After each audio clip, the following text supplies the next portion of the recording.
Aujourd'hui, plus de 25 millions de Français sont confrontés à des litiges du quotidien.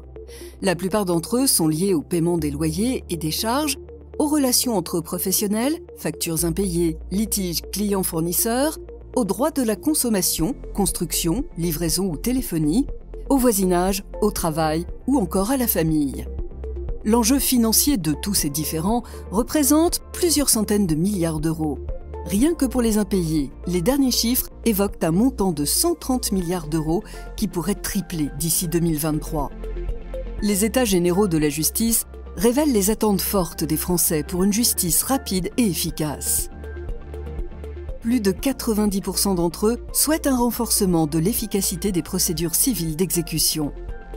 La capacité de la justice française à faire face aux défis du numérique est pointée du doigt par la Cour des comptes et le dossier de la juridiction nationale des injonctions de payer, d'abord voté, a été abandonné. Face à cette tendance forte, les voies de recours traditionnelles atteignent leurs limites. Il s'agit à la fois de pousser encore davantage la logique d'une déjudiciarisation en s'appuyant sur les professionnels du droit et d'imaginer des solutions permettant d'apporter des réponses rapides.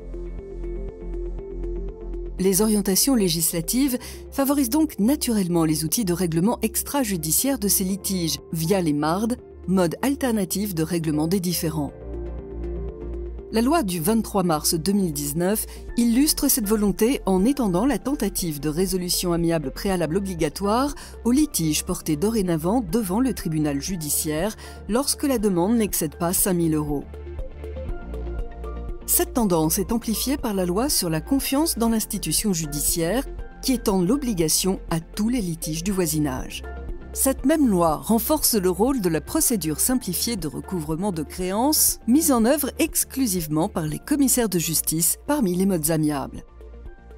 Il s'agit de renforcer la place des commissaires de justice dans les litiges du quotidien et de l'impayé où la présence de l'avocat n'est pas obligatoire. L'approche est de dépasser définitivement le clivage entre l'amiable et le judiciaire pour renforcer la place de toute la profession dans le marché du règlement des litiges. Pour cette raison, un nouveau groupement des commissaires médiateurs a été lancé en janvier 2022. L'objectif est de promouvoir le rôle des commissaires de justice dans tous les règlements des litiges alternatifs à la saisine du juge. Les perspectives de l'offre de résolution de litiges sont donc prometteuses pour les commissaires de justice s'ils sont en mesure de proposer une offre globale grâce à un arsenal complet de techniques ou de procédures, de l'amiable jusqu'au judiciaire. Recouvrement amiable, négociation, médiation, reconnaissance de dette, rédaction d'un accord transactionnel, homologation par le tribunal, procédure simplifiée de recouvrement de créances, procédure rapide injonction de payer, assignation et procédure judiciaire.